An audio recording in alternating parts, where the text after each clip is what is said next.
La primera prueba de la Fórmula 1 2026 es una de las más extrañas que recordamos, pero pese al hermetismo, ya ha resultado sorprendentemente reveladora. Ya hemos visto 8 equipos en pista, hemos tenido una idea de algunos problemas iniciales, hemos podido conocer cómo se conducen los nuevos coches y mucho más. Así que esto es lo que hemos aprendido hasta ahora al empezar a desentrañar una prueba inusualmente secreta.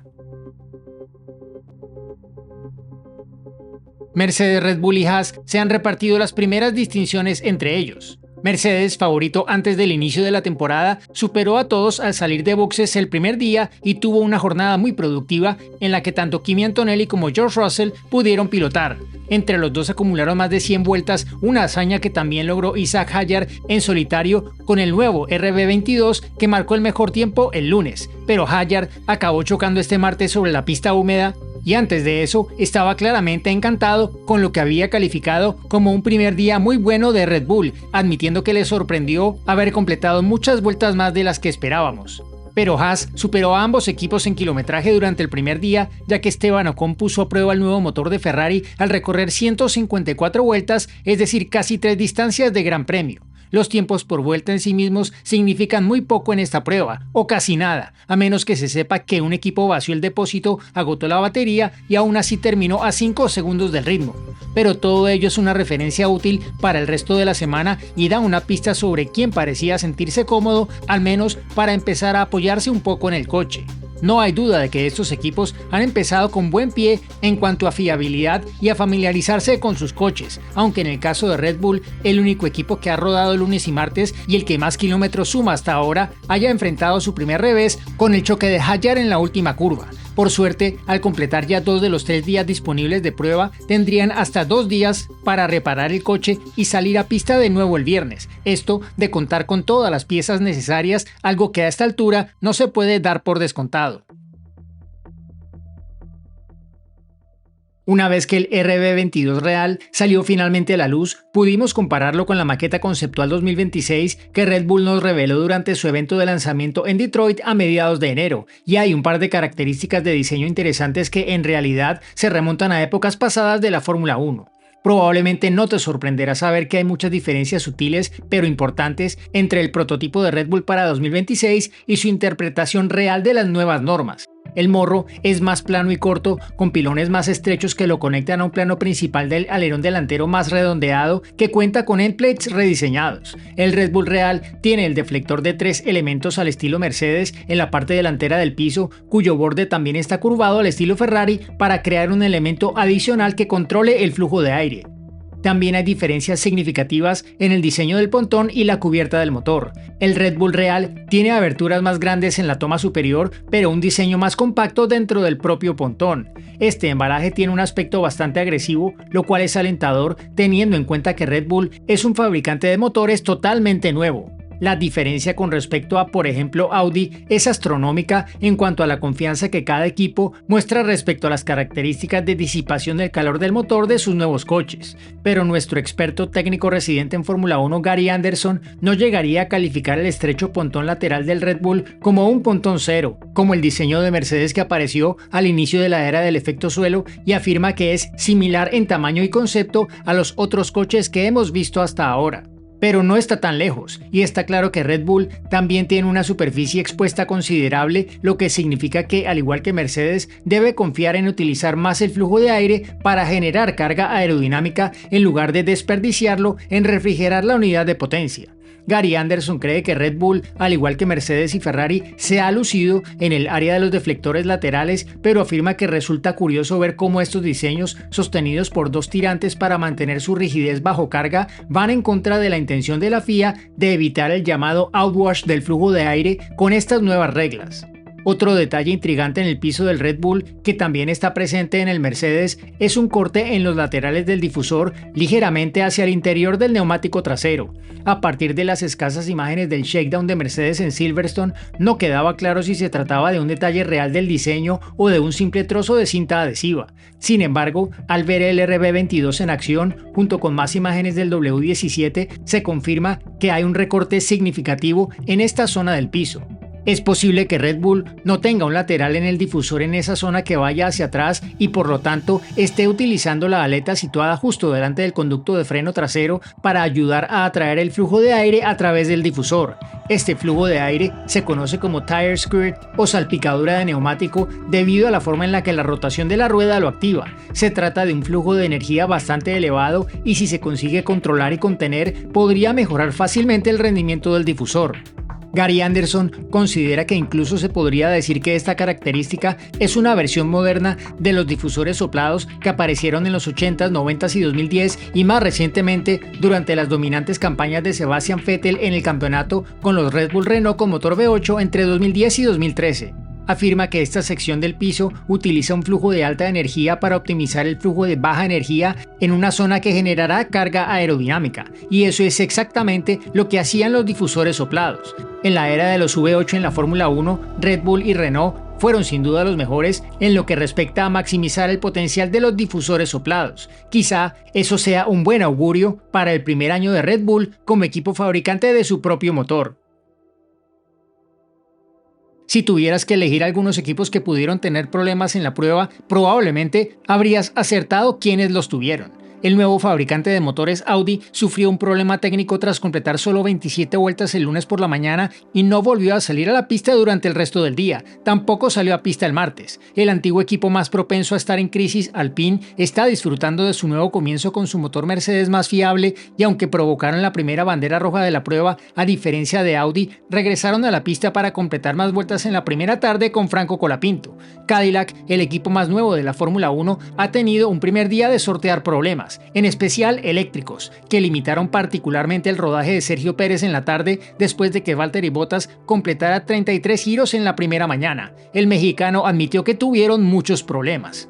Cadillac no planeaba rodar en la segunda jornada, por lo que al menos tendrán tiempo para prepararse para lo que esperamos sea un siguiente día más productivo en la pista. Es el equipo el que está tratando esta semana como un shakedown prolongado. Mercedes, Audi, Alpine, Cadillac, Racing Bulls, Haas y Red Bull, todos se pusieron manos a la obra inmediatamente el día 1 de la pretemporada. Como la prueba se extiende a lo largo de 5 días y los equipos pueden rodar en 3 de ellos, esa actividad frenética del lunes hizo que el martes fuera mucho más tranquilo. Al rodaje de Red Bull se unió Ferrari en el segundo día, primero con Charles Leclerc y luego con Lewis Hamilton, en lo que ha sido una jornada mayormente en pista húmeda, aunque durante la mañana Max Verstappen en su estreno en el RB22 y Leclerc en el Ferrari llegaron a rodar con neumáticos slicks antes de montar los de lluvia extrema y los intermedios. Los campeones del mundo, McLaren, solo han dejado ver su decoración para esta semana de shakedown y se espera que se unan al rodaje este miércoles, pese a que el pronóstico del tiempo muestra que podría haber más lluvia para el día 3. Aston Martin continúa trabajando a marcha forzada para poder completar al menos 2 de los 3 días de rodaje con su AMR26, que ha tenido cambios en su primera fase de desarrollo y en buena medida por ello la fabricación se ha visto retrasada. Williams sigue trabajando para llegar a los test de Bahrein que inician el 11 de febrero, en lo que parece un inicio de temporada seriamente comprometido. Una de nuestras prioridades iniciales cuando cambian las reglas es averiguar lo diferentes que se ven los coches en la pista. Hay un nuevo estilo de entrega de potencia y capacidad de frenado debido al despliegue y la carga de la batería. Ahora hay un MGUK que produce casi la mitad de la potencia total del coche, que además son ligeramente más pequeños, bastante más ligeros y con neumáticos más estrechos. George Russell parece estar ya convencido de que son los más rápidos que ha visto pasar por la recta principal del circuito de Barcelona y que se nota la reducción de dimensiones y peso al conducirlos. Russell dijo que conducir resulta bastante intuitivo una vez que te haces a la idea, mientras que Pérez lo calificó como muy diferente a lo que estamos acostumbrados. Liam Lawson admitió que aún no domina del todo lo que exigen los nuevos coches, pero se muestra satisfecho porque cree que los pilotos podemos hacer mucho más para marcar la diferencia. Hadjar hizo eco de esa opinión al afirmar que los coches son más predecibles que sus predecesores con efecto suelo, por lo que es más fácil jugar con ellos, al menos en la pista seca, y ofrecen al piloto más opciones con el motor para experimentar.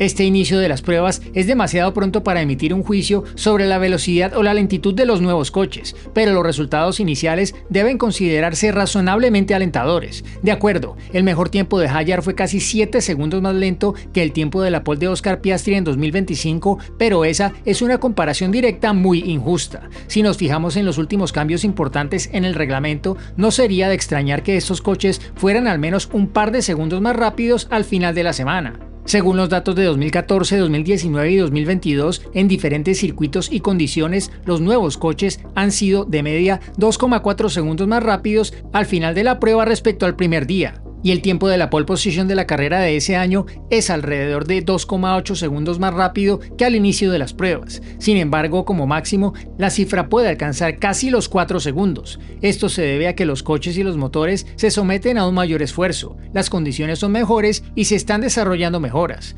Dado que aún son muy inmaduros, parece factible que los coches y motores de 2026 alcancen el objetivo de ser solo un par de segundos más lentos que sus predecesores. Aunque no fue fácil encontrar un buen lugar desde donde ver los coches de cerca, aún así pudimos aprender mucho de los sitios desde donde finalmente pudimos verlos y oírlos en acción. Incluso desde lejos se notaba lo mucho que parpadeaban las luces traseras de advertencia de reducción de potencia en la nueva generación de coches. La luz se enciende cuando los coches están recuperando energía o no circulan a plena potencia, y sirve de advertencia a los que vienen detrás sobre posibles velocidades de aproximación elevadas. En el pasado, las luces solo se notaban en determinadas secciones de la pista, como las zonas de frenada más importantes o durante ciertas fases de la carrera. Pero aquí, las luces estaban encendidas prácticamente todo el tiempo a lo largo de la curva 3 de alta velocidad, en la recta entre las curvas 5 y 7 e incluso en la subida hacia la curva 9. Era una ilustración visible de lo hambrientos de energía que se espera que sean los motores de 2026. Otro aspecto destacable fue que el sonido de los coches no es tan diferente como algunos temían. Las historias sobre la necesidad de acelerar excesivamente los coches en las curvas para mantener el turbo girando y que la batería no tenga que suplir el retraso en la aceleración dieron lugar a la idea de la rareza de las altas revoluciones en marchas cortas en las curvas. Pero las primeras impresiones sugieren que las cosas no son tan extremas y el sonido en general no es tan diferente al de los motores anteriores. Pero sin duda, lo más impresionante de las pruebas hasta ahora ha sido el kilometraje, ya que el primer día de estos nuevos motores fue significativamente mejor que el anterior. En 2014 en Jerez, cuando se presentaron los primeros motores turbohíbridos, solo se registraron un total de 93 vueltas, así que 3 equipos han superado aquí esa cifra por sí solos. Varios equipos estaban listos para empezar a acumular kilómetros tan pronto como se abrió el pit lane y solo hubo 3 banderas rojas durante el primer día. Es algo que Russell también notó. Respondió a una pregunta sobre cuánta confianza le da el buen comienzo de Mercedes y la convirtió en un comentario sobre lo impresionado que estaba con otros. Russell mencionó los logros del nuevo fabricante de motores Red Bull y por supuesto los de Haas con su motor Ferrari. Incluso mencionó que no se respira el ambiente de 2014 cuando la mitad de la parrilla sufrió averías y problemas. Esto significa que los intentos agresivos por bloquear el acceso y la información parecen bastante absurdos, dado que una de las principales justificaciones fue el temor que algunos equipos tenían sobre lo malo que podría resultar esto. Una de las historias más destacadas de esta prueba privada fue la presencia de seguridad que controlaba cualquier lugar desde el que se pudiera ver siquiera una parte del circuito.